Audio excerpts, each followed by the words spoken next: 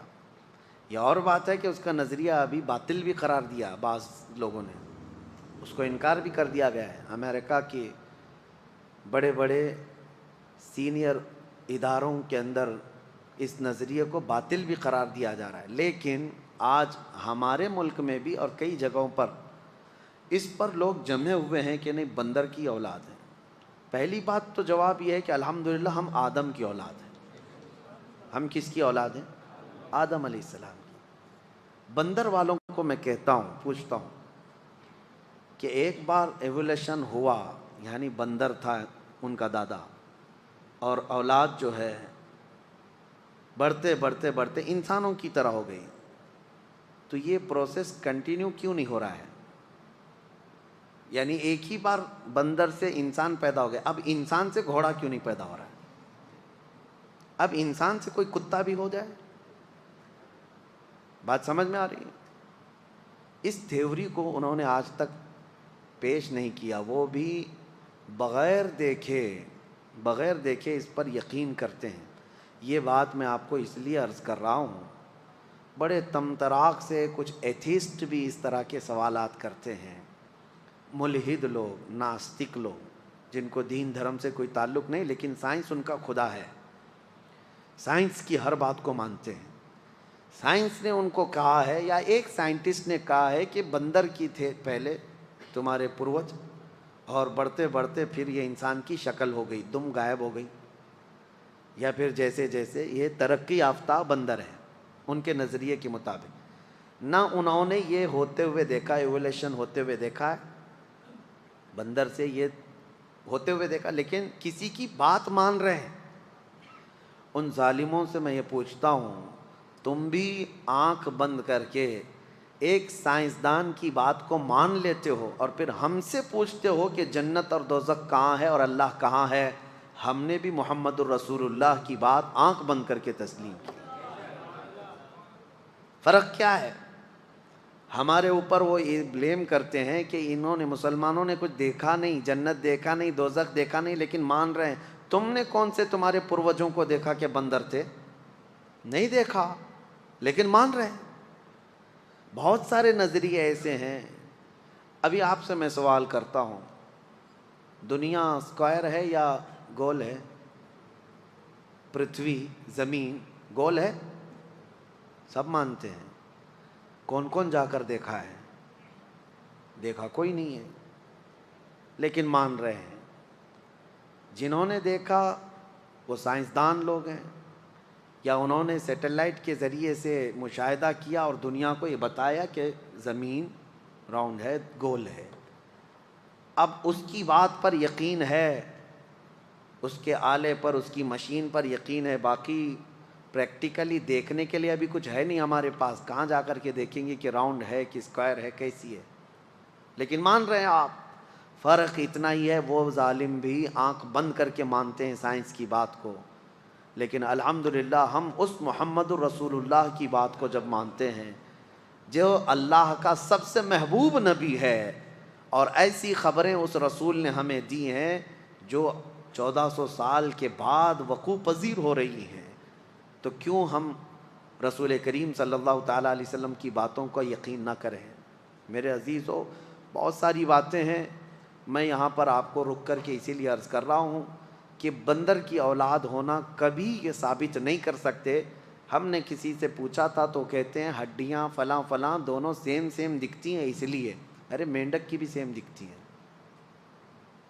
آپ دیکھیں. اور آپریشن کے لیے اکثر جو پریکٹس کے لیے میڈیکل لیب وغیرہ میں مینڈک کو استعمال کیا جاتا ہے، چوہے کو استعمال کیا جاتا ہے، تو کیا صرف 2 پیر ہو جانا، 2 ہاتھ ہو جانا یا پھر ریڑھ کی ہڈی ہونا یہ سیم ہونے کی علامت ہے؟ نہیں، بلکہ انسان ہی ہے، انسان ہی سے پیدا ہوا ہے اور اس سے بھی انسان ہی پیدا ہوگا، اس سے بھی انسان ہی پیدا ہوگا۔ آپ اگر وہ تھیوری مانتے ہیں، ایولیوشن کی تھیوری جو کہتے ہیں کہ پہلے کچھ تھا ابھی کچھ اور ہے اور بعد میں کچھ اور ہو جائے گا، اس کو ہم نہیں مانتے، یہ اسلامی نظریہ نہیں ہے، یہ اسلامی نظریہ نہیں ہے۔ اب سنیے، آدم علیہ السلام کی پیدائش اللہ تبارک و تعالیٰ نے فرشتوں کے ذریعے سے پورا جسم بنایا، اور جب وہ جسم بن گیا تو اس پر بارش برسائی گئی، اور پھر اس کے بعد اللہ فرماتا ہے ایسے اس کو پکا کر دیا جیسے مٹکا بجتا ہے، ٹک ٹک ٹک کی آواز، اس طرح آواز آتی تھی پورے پتلے سے، بجنے والی مٹی جس کو کہا گیا ہے۔ اس کے بعد پھر اس میں روح ڈالنے کا وقت آیا تو روح ڈال دی گئی، لیکن روایات میں یہ ملتا ہے کہ روح نکل کر باہر آ گئی۔ روح چونکہ ایک نور ہے، اللہ کا حکم ہے۔ اس کے بعد روح سے پوچھا گیا تو روح نے کہا اندر اندھیرا بہت ہے جسم کے اندر، تو پھر رب ذوالجلال نے آدم علیہ السلام کی پیشانی میں نور محمدی کو رکھا، اپنے رسول کے نور کو رکھا، پھر روح ڈالی گئی، روح قرار پائی۔ سب سے پہلے آدم علیہ السلام کو چھینک آئی اور پہلا جملہ ان کی زبان سے نکلا الحمدللہ۔ سب سے پہلا جملہ زبان سے کیا نکلا؟ الحمدللہ۔ دیکھو اللہ کے کلام قرآن کی ابتدا بھی کہاں سے ہو رہی ہے؟ کہاں سے ہے؟ الحمدللہ۔ یہ الحمدللہ کا بہت بڑا مقام ہے، آپ اندازہ نہیں کر سکیں گے۔ اللہ نے اپنے کلام کی ابتدا الحمد سے کی، انسان کی زبان کا پہلا کلمہ بھی کہاں سے ہوا ہے؟ الحمدللہ۔ آپ کی نمازیں بھی جو شروع ہوتی ہیں الحمدللہ سے شروع ہوتی ہیں۔ اب آپ کو میں یہ بات بھی بتا دوں، نبی پاک صلی اللہ علیہ وسلم نے اکثر دعائیں بھی جو آپ کو سکھائی ہیں نا، وہ سب الحمدللہ سے اکثر ہے۔ کھانے کے بعد جو دعا کرنا ہے کیا ہے؟ الحمدللہ الذی اطعمنا وسقانا وکفانا۔ سو کر کے اٹھنے کے بعد بھی آپ کو دعا کرنا ہے الحمدللہ الذی احیانا بعدما اماتنا والیہ النشور۔ ارے رفع حاجت سے باہر آئیں گے استنجا سے تو دعا کرنا ہے آپ کو الحمدللہ الذی اذھب عنی الاذی وعافانی۔ کپڑے پہننے کے وقت دعا ہے، ہر جگہ الحمدللہ کا ذکر سب سے زیادہ ہے۔ آدم علیہ السلام جب روح کے ساتھ کھڑے ہوئے، ایک حسین و جمیل صورت تھی آدم علیہ السلام کی، بہت خوبصورت تھے۔ فرشتے دیکھنے کے لیے آنے لگے، جگہ پورا مجمع لگ گیا فرشتوں کا کہ ایک نئی مخلوق بنی ہے۔ پھر اللہ نے فرمایا اس کو میں زمین میں اپنا نائب بناؤں گا، اپنا خلیفہ۔ اور انسان اللہ کا خلیفہ ہے، اللہ کا خلیفہ ہے۔ کوئی پیر صاحب خلافت نہیں بھی دیے تو چلے گا، آپ فخر سے کہو کہ میں اللہ کا خلیفہ ہوں۔ اللہ کا خلیفہ نائب ہے، کیوں؟ اس لیے کہ وہ اللہ کے احکام زمین میں نافذ کر رہا ہے، اللہ کی حکومت زمین میں قائم کر رہا ہے، وہ اللہ کا خلیفہ ہے۔ تو اب آپ کو میں بتاؤں، آدم علیہ السلام کو جب اللہ نے یہ فرمایا کہ میں خلیفہ بناؤں گا تو فرشتوں نے یوں کہا کہ مولا کیوں تو ایسے کو خلیفہ بنائے گا کہ زمین میں جانے کے بعد انسان قتل و غارت کرے گا، فساد مچائے گا، خون ریزیاں کرے گا۔ فرشتوں کو کیسے معلوم تھا کہ یہ جانے کے بعد یہ سب ہونے والا ہے؟ مفسرین فرماتے ہیں اس لیے کہ انسانوں سے پہلے اس زمین پر اللہ نے جنات کو بھیجا تھا، جنات پورے آباد تھے اور انہوں نے بہت قتل و غارت کیا، فساد مچایا، تو پھر ان کو اس زمین سے بھگا کر کے جزیروں میں، آئی لینڈز کی طرف بھیج دیا گیا، جنگلوں کی طرف، جزیروں کی طرف ان کو بھیج دیا گیا کہ زمین خالی کرو اللہ کی۔ پھر یہ نئی مخلوق انسان کو اتارا گیا۔ پھر بھی کہیں کہیں سے چھوٹ کر کے جنات آ جاتے ہیں، لیکن ان کا مقام یہ نہیں ہے زمین۔ اور جن کو ایسا لگتا ہے کہ ہمارے گھر میں آئے، اس کی آنگھ میں آئے، اس کی آنگھ میں آئے، مجھے تو 90% نہیں آنے والے دکھتے ہیں، 10% ہو جاتے ہیں۔ جنات کا آنا ہے، ایسے واقعات ہے، لیکن یہ نہیں ہے کہ جنات کو کوئی اور کام دھندہ نہیں ہے کہ خالی وہ انسانوں کے اوپر چڑھتے رہیں گے، ایسا نہیں، ان کے بھی کام ہیں، ان کے بھی ہاں اسلام ہے، کفر ہے، ان کے ہاں معاش ہے، بہت سارے معاملات ہیں، جیسے ہمارے ہاں ہیں ویسے ان کے ہاں بھی ہیں۔ ابھی جیسے میں آپ کو بتاؤں، آپ میں سے بھائی سب بیزی ہیں، کچھ بزنس میں ہے، کوئی جاب میں ہے، کوئی ہے، میں آپ کو کہوں جاؤ کسی جن پہ جا کے چڑھو تو آپ بھی کہیں گے میرے گھر بار کو کون دیکھے گا۔ اسی طرح جنات بھی خالی نہیں ہے، فالتو نہیں ہے، کچھ ان میں بھی فالتو ہوں گے جیسے ہم میں ہوتے ہیں، وہ پریشان کرتے ہوں گے۔ تو جنات کی یہ زمین تھی، ان کو بھگایا گیا، ان کو اس سرزمین سے نکالا گیا، اور پھر آدم علیہ السلام کو بھیجنے کا اللہ تعالیٰ نے ارادہ فرمایا۔ فرشتوں نے اسی بات کی وجہ سے کہا تھا کہ یہ بھی ویسی مخلوق ہوگی، یہ بھی جا کر کے قتل و غارت، خون ریزی کرے گی، گناہ کرے گی، تو رب تعالیٰ نے یہ فرمایا میں جو جانتا ہوں وہ تم نہیں جانتے۔ فرشتوں کو یہ جواب دیا۔ پھر اس کے بعد فرشتوں کے سامنے دنیا کی چیزوں کو اللہ نے پیش کیا۔ وہ چیزیں کیا تھی؟ ہر طرح کی چیز، یعنی یوں سمجھ لو درخت ہے، پیڑ ہے، اس کے اندر کا پتا، پھول، تنا، ہر چیز کا ایک نام ہے نا، انگلی کا بھی نام ہے، انگوٹھی کا نام ہے، ہر چیز کا ایک ایک نام ہے۔ تو چیزیں جو دنیا میں ہونے والی تھیں اللہ نے وہ فرشتوں کے سامنے پیش کیا اور پوچھا اس کا نام کیا ہے، اس کا نام کیا ہے، اس کا نام کیا ہے۔ فرشتوں نے کہا مولا ہمیں تو اتنا ہی جانکاری ہے جتنا تو نے ہمیں سکھایا ہے، یہ سب چیزوں کے بارے میں ہمیں علم نہیں۔ پھر آدم علیہ السلام کے پاس یہ سب چیزیں پیش کی گئی۔ آدم علیہ السلام نے شروع سے لے کر آخر تک ہر چیز کا نام بتایا کہ یہ ہے، یہ فلاں ہے، یہ فلاں ہے، یہ فلاں ہے، یہاں تک کہ بعض مفسرین فرماتے ہیں دنیا میں پیدا ہونے والوں کے نام بھی بتائے آدم علیہ السلام، اور تقریباً دنیا میں بولی جانے والی ہر زبان آدم علیہ السلام جانتے تھے، ساری زبانوں کا ان کو علم رہا۔ اب آپ اندازہ کرو یعنی ابو البشر آدم علیہ السلام کو جب پوری کائنات کی ہر شے کا علم ہے تو سید الانبیاء کو کتنی چیزوں کا علم ہے۔ ہمارے آقا و مولا صلی اللہ علیہ وسلم جن کے بارے میں قرآن خود کہتا ہے وَعَلَّمَكَ مَا لَمْ تَكُنْ تَعْلَمْ، اے محبوب ہم نے آپ کو وہ سب سکھا دیا جو کچھ نہیں جانتے تھے، وہ سب میں سب کچھ آیا، سب کچھ آیا۔ آدم علیہ السلام نے جب ساری چیزوں کے نام بتا دیے تو اللہ نے فرمایا اے فرشتو اب آدم کو سجدہ کرو۔ یہ سجدہ تعظیم کا سجدہ تھا، سب سجدے میں گر گئے۔ جانتے ہیں یہ سجدہ کتنا لمبا تھا؟ یہ سجدہ 500 سال کے قریب کا تھا، فرشتوں کا سجدہ۔ اٹھے لیکن ابلیس کو کھڑا ہوا دیکھا تو دوبارہ سجدے میں چلے گئے فرشتے، شکر میں کہ مولا ہم تو گمراہوں میں سے نہیں ہیں، جو تو نے حکم دیا ہم اس کی پیروی کر گئے۔ دوبارہ فرشتے سجدے میں گئے۔ اب ابلیس کھڑا رہ گیا، اللہ نے اس سے پوچھا کیوں تو نے سجدہ کیوں نہیں کیا؟ اس نے جواب میں کہا انا خیر منہ، میں اس سے بہتر ہوں آدم سے، مجھے تو نے آگ سے بنایا اور اس کو مٹی سے بنایا، آگ اوپر ہوتی ہے مٹی نیچے ہوتی ہے۔ تو یہ جو چیزیں ہیں غرور اور انا شیطان کو تباہ کر دیا۔ اللہ نے فرمایا تو نے جو تکبر کیا جس کی وجہ سے ہمیشہ کے لیے تجھے مردود قرار دیا جاتا ہے، تو نکل جا۔ ابلیس کا نام عزازیل ہے، عزازیل، اس کو معلم الملائکہ کہا جاتا ہے، فرشتوں کا استاد کہا جاتا ہے۔ اس نے عبادت اتنی کی ہے کہ اس کے سجدے اگر روئے زمین پر پھیلا دیے جائیں تو ایک رائی کے دانے کے برابر بھی جگہ باقی نہیں ہوگی، اتنے سجدے ہیں ابلیس کے، لیکن سب ختم کر دیے گئے۔ نبی کی حرمت اور نبی کی عظمت کا انکار شیطان بنا دیتا ہے۔ آج بھی میں آپ کو بتا دوں ابلیس شیطان اللہ کا انکاری نہیں ہے، وہ اللہ کو مانتا ہے، وہ اللہ کی عبادت بھی کرتا تھا، لیکن انکاری کس کا تھا؟ آدم علیہ السلام، نبی کا۔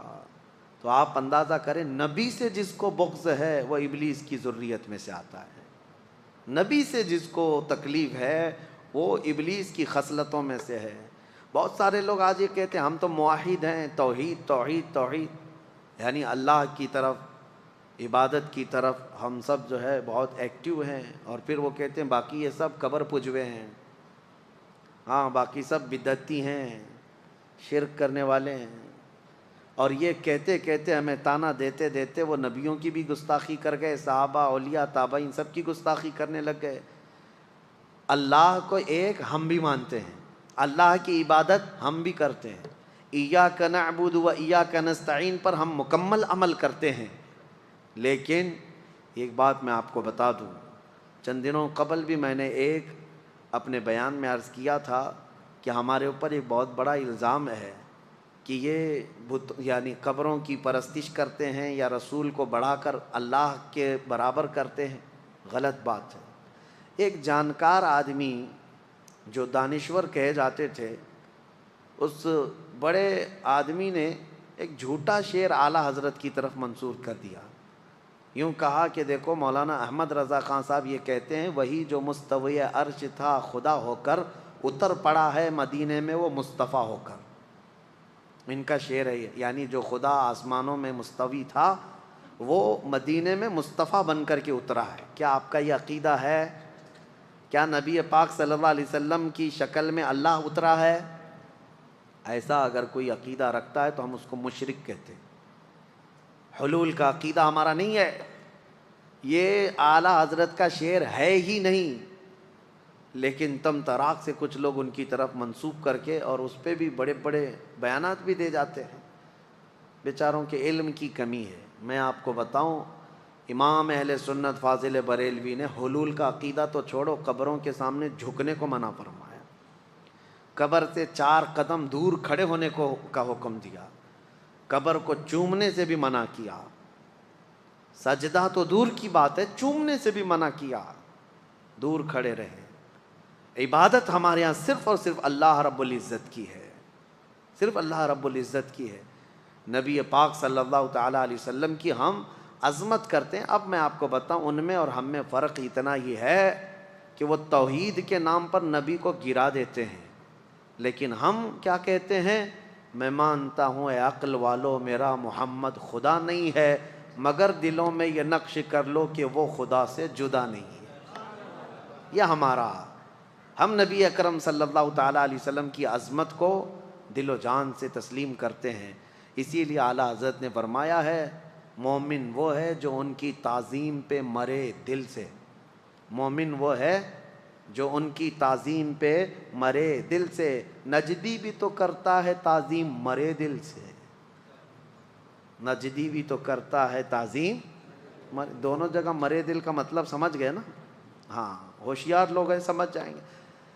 ابلیس نے سجدہ نہ کر کے ہمیشہ کے لیے مردود ہونا قبول کر لیا۔ اب سنو، اللہ فرماتا ہے میں تجھے وقت دیتا ہوں قیامت تک کا۔ اس نے کہا فَبِمَا أَغْوَيْتَنِي لَأَقْعُدَنَّ لَهُمْ صِرَاطَكَ الْمُسْتَقِيمَ، مولا میں تیرے سیدھے راستے پر بیٹھ جاؤں گا، اور جو اس راستے سے گزرے گا میں دائیں بائیں آگے پیچھے سے آ کر کے اس کو گمراہ کروں گا۔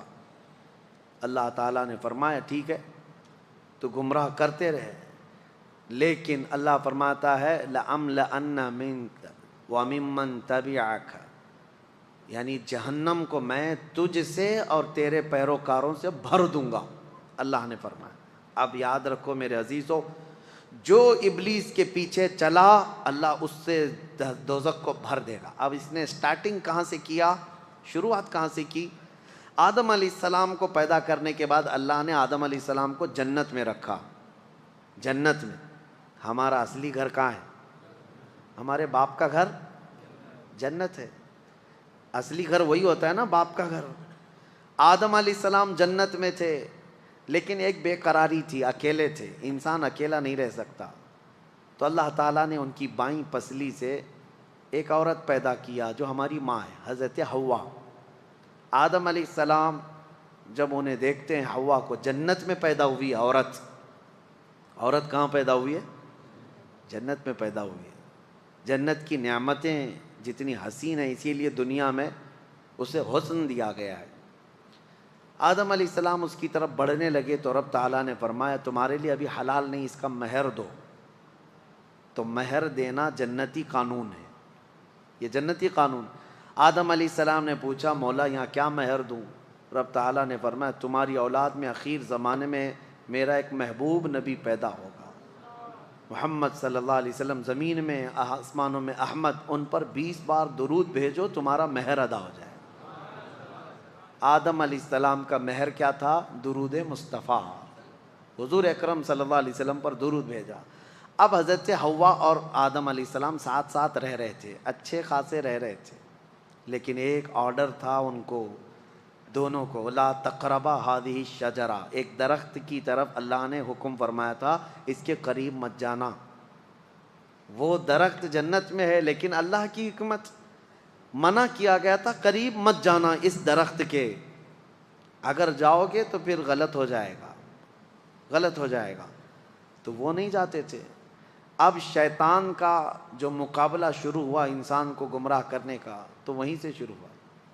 ابلیس جو ہے آسمانوں پر جاتا تھا اس وقت، اور فرشتوں کے بیچ اس کا آنا جانا سب لگا تھا، تو وہ جنت کے دروازے تک گیا اور دونوں کو بلا کر کے بات چیت کرنے لگا، ان کی تعریف کیا، کیا نعمتیں ہیں آپ کی، بہت خوبصورت زندگی ہے، لیکن مجھے اندیشہ ہے، ڈر ہے کہ آپ کو اللہ نکال نہ دے جنت سے۔ تو گھبرا گئے، کہا کیوں نکالے گا اللہ تعالیٰ؟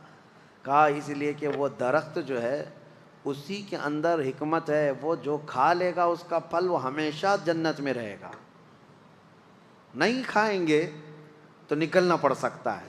اس نے ایسی پٹی پڑھائی، یعنی جس کو کہتے ہیں گمراہ کرنے کے طریقوں کے ساتھ۔ آدم علیہ السلام کے پاس اس نے اس طرح کہا، آدم علیہ السلام پھر بھی منع کرتے رہے، نہیں میرے رب کا حکم ہے میں نہیں کھاؤں گا۔ لیکن بی بی حوا نے کہا آپ نہیں کھائیں گے، میں توڑ کے لاتی ہوں، میں توڑ کے لاتی ہوں، پھل کھا لیں گے دونوں۔ اللہ نے قریب جانے سے منع کیا، کھانے سے منع تھوڑی نہ کیا۔ یہ بھی شیطان کی دلیل تھی، شیطان کی دلیل۔ کچھ لوگوں کے پاس ابھی ایسی منطق ہوتی ہے، لفظوں کی منطق، یہ نہیں کہا یہ نہیں کہا، مقصد کیا ہے اس کا وہ تو پتہ ہے۔ تو حضرت حوا نے کہا میں توڑ کر کے لاتی ہوں، وہ توڑ کر کے لے بھی آئی۔ وہ کس چیز کا پھل تھا واللہ عالم، درخت سے پھل لے کر کے آئی۔ آدم علیہ السلام نے آدھا کھا لیا، وہ بھی آدھا کھا لی، جیسے ہی کھائے ان کے کپڑے اتر گئے، جنت میں ہی سے لباس اتر گیا پورا۔ وہ گھبرائے بہت زیادہ، شیطان اپنا کام کر چکا تھا، وہ چلا گیا۔ تو وہاں تو درخت تھے جنت کے، ان درختوں سے انہوں نے پتے لیے اور اپنے جسم کو چھپایا، درختوں کے پتوں سے اپنے جسم کو چھپایا۔ اتنی ہی دیر گزری تھی، قہار و جبار خدا کا اعلان ہو گیا، اہبطوا منہا جمیعا، اس جنت سے تم سب کے سب نکل جاؤ، زمین میں جاؤ۔ اللہ کا حکم تھا، آدم علیہ السلام اور حضرت حوا ہی تھے، لیکن حکم جمع کے لیے سب کے سب نکل جاؤ۔ تفسیر میں فرمایا تھے تو دو ہی، لیکن اللہ فرمایا تم سب کے سب نکل جاؤ۔ حکم کا مطلب مفسرین فرماتے ہیں آدم علیہ السلام کی پیٹھ میں جتنی اولاد تھی سب سے کہا گیا سب نکل کے جاؤ، سب کو حکم تھا کہ سب نیچے آؤ۔ آئے، لیکن اللہ تعالیٰ نے سب کو الگ الگ جگہ اتارا۔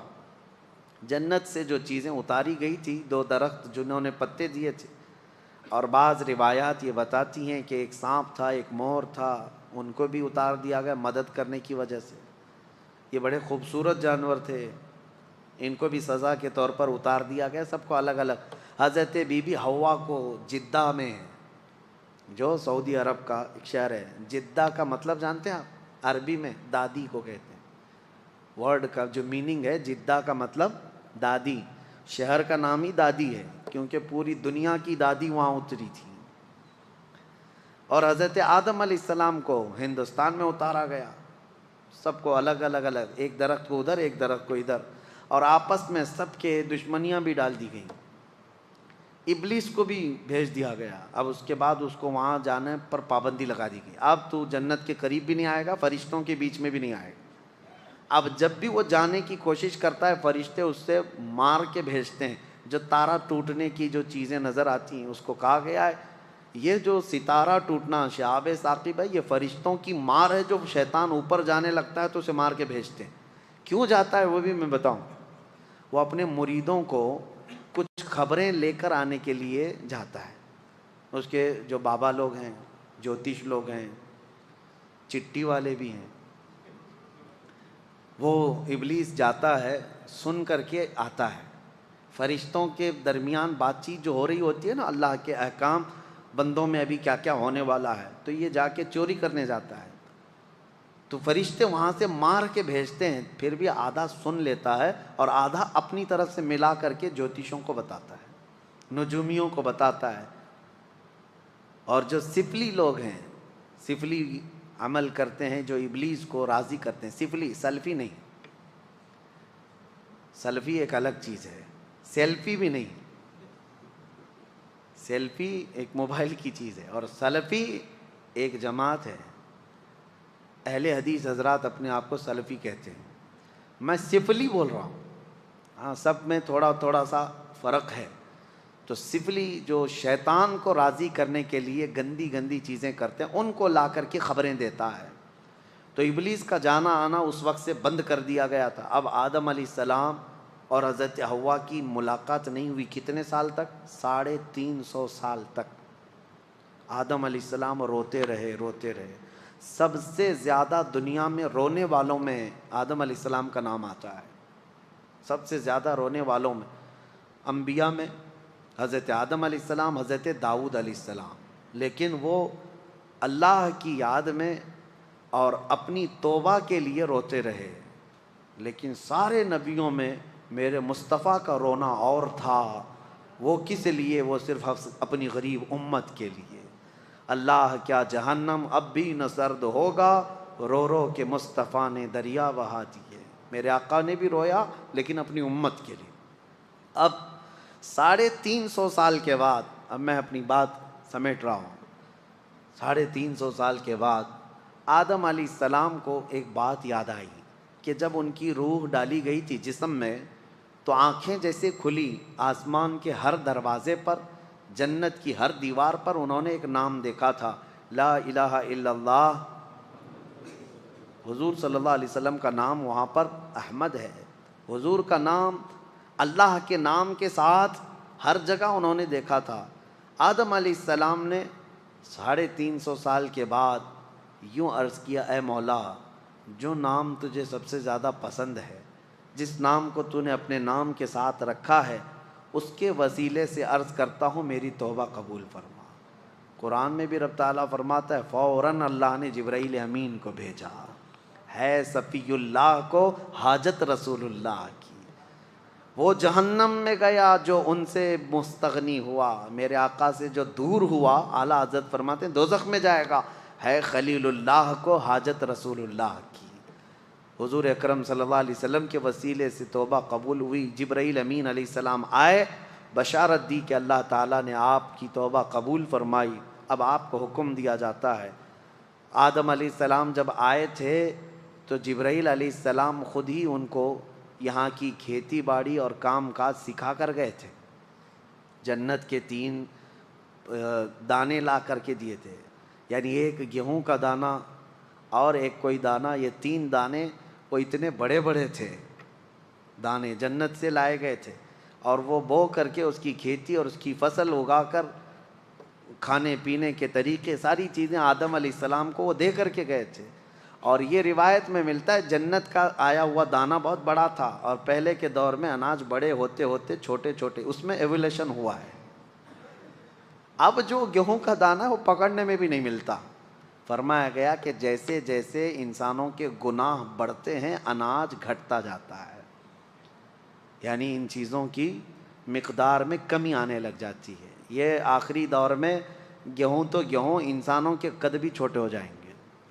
پہلے لوگ 8-8 10-10 فٹ کے ہوتے تھے, اور آدم علیہ السلام کی ہائٹ تو 60 فٹ کی تھی. 60 فٹ اتنی لمبی بتائی گئی ہے.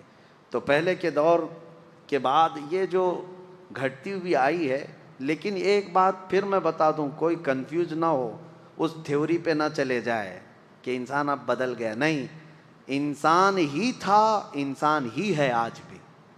پہلے یہ اور بات ہے کہ ہائٹ بڑی تھی، جسم بڑا تھا، لیکن زمانے کے مرور ایام کے ساتھ ساتھ انسانوں کی ہائٹ کم ہوتی رہی. اور میرے آقا نے فرمایا قیامت کے قریب یہ لوگوں کے قد بھی کم ہوتے چلے جائیں گے.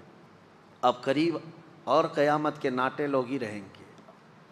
ہاں، اور یاجوج ماجوج کی جو شکل بتائی گئی وہ بھی بہت چھوٹی چھوٹی قد کے ہوں گے، جیسے چائنیز ہوتے ہیں.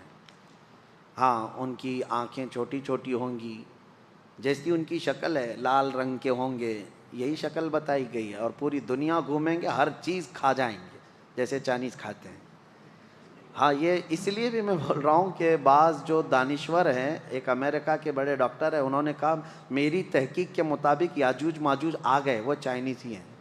دنیا میں سب سے زیادہ تعداد بھی ان کی ہے، اور سب سے زیادہ دنیا میں پھیلے بھی وہی ہیں، اور ہر چیز، ہر کیڑا مکوڑا سب کھاتے بھی وہی ہیں. لیکن ایسا نہیں ہے. یاجوج ماجوج ایک قوم ہے، وہ آئے گی، لیکن وہ اتنے سالوں تک چائنا کی طرح جیتی نہیں رہے گی. ہاں، وہ فساد مچائیں گے، لیکن چند دنوں کے بعد اللہ تعالیٰ ان کی گردن میں ایک کیڑا پیدا کرے گا. کوئی وائرس ہوگا اس زمانے کا، کوئی کورونا آئے گا، اور اس سے وہ ایک ساتھ پورے کے پورے ہلاک ہو جائیں گے. اور جو ڈاکٹر صاحب امریکہ کے جو میں کہہ رہا ہوں، وہ بڑے دانشور ہیں، مسلم اسکالر ہیں. ان کی تھیوری کے حساب سے انہوں نے جو کہا یاجوج ماجوج یہ چائنیز ہی ہیں، اس اعتبار سے شاید کورونا بھی چائنا میں آیا، ان کے اور یقین ہو گیا ہوگا، ان کو اور یقین ہو گیا ہوگا کہ حدیث میں جو کہا گیا، اچھا یہ جو وائرس آیا یہ گردن میں ہی زیادہ پکڑتا تھا، ان کو اور زیادہ یقین ہو گیا ہوگا. لیکن یقین ان کو اس وقت فیل ہو جانا چاہیے کہ یہ چائنیز مرے زیادہ نہیں ہے، لیکن یاجوج ماجوج پوری کی پوری قوم ختم ہو جائے گی. بہرحال بات ادھر ادھر نہ جائے، قد جو ہے کم ہوتا چلا جائے گا قیامت کے قریب. آدم علیہ الصلاۃ والتسلیم کی خلقت کا یہ پورا واقعہ آج سورۃ الاعراف میں ہم نے ملاحظہ کیا ہے. اللہ کریم ہم سب کو قرآن عظیم کی ہر آیت پر عمل کی توفیق عطا فرمائے. حکم یہ ہے اللہ تعالیٰ کا کہ یہ واقعہ بیان کیوں کیا گیا؟ اس لیے کہ اللہ فرماتا ہے کہ شیطان آج بھی ہے جو دور سے تمہیں دیکھ رہا ہے. کہیں جیسے تمہارے باپ اور تمہاری ماں کو اس نے جنت سے نکالا تھا، ایسی ہی دنیا میں تمہیں اللہ اس کی رسول کی رضا سے باہر نہ کر دے. تم ہمیشہ الرٹ رہو، اس کے کسی داؤ کو اپنے اوپر حاوی ہونے نہ دینا. ہمیشہ ایک بات یاد رکھنا، ہم جنت سے آئے تھے، ہم جنت میں ہی جائیں گے انشاءاللہ، اور ہمارا وہی وطن ہے. اسی کو شاعر نے کہا ہے کہ جب تو پیدا ہوا تھا تو روتا ہوا دنیا سے آیا تھا. کیوں؟ اس لیے کہ ہماری روحیں جنت میں تھی، اور جب اپنا اصلی گاؤں چھوٹتا ہے تو روتے ہوئے آتا ہے بچہ. اور شاعر نے کہا ہے اب ایسی زندگی گزار کہ جانے کے وقت سب رو رہے ہوں اور تیرے لبوں پر مسکراہٹ ہو. کیوں؟ اس خوشی سے تم مسکراتے ہوئے جاؤ کہ اپنے اصلی وطن جا رہا ہوں، اپنے گاؤں جا رہا ہوں، اور ہمارے باپ کے گھر جا رہا ہوں. اللہ کریم ہم سب کی قسمت میں جنت عطا فرمائے. رمضان کی برکت سے اللہم انا نسألک الجنت ونعوذ بک من النار. اللہم انا نسألک الجنت ونعوذ بک من النار. اللہم انا نسألک الجنت ونعوذ بک من النار. وآخر دعوانا ان الحمد للہ رب العالمین.